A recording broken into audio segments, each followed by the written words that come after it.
पगली घर गे कौन बात के छे हमरा डर गे कोई जे बोलतो अगर हो जैतो मर्डर चाहे टोली रहतो हजार में के बोलबै खगड़िया बाजार में के पगली के बोलबै खगड़िया बाजार में के बोलबै खगड़िया बाजार में के पगली के बोलबै खगड़िया बाजार में के बोलबै खगड़िया बाजार में के पगली के बोलबै खगड़िया बाजार में के पगली के बोलबै खगड़िया बाजार में तोरा बोलतो जे बोली हमर देबै गोली डरै नै छियै कोनो घटना से गे चलै छै हमर नाम गे सब ठोकै सलाम गे केस लड़ लेबै हम पटना से गे तोरा बोलतो जे बोली हमर देबै गोली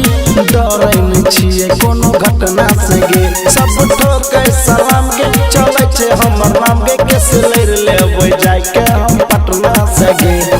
हम करबो हम गुंडा गर्दी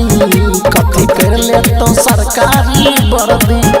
जान यूपी बिहार थाना और सरकार नाम आबै छै हमर रंगदार में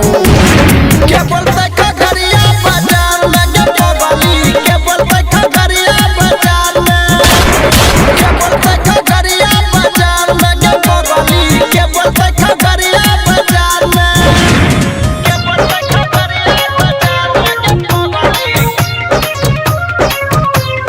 के बोलबै खगड़िया बाजार में के पगली के बोलबै खगड़िया बाजार में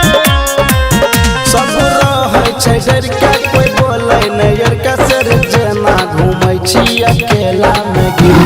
नेता विधायक कहै खलनायक चलै नाम 38 जिला में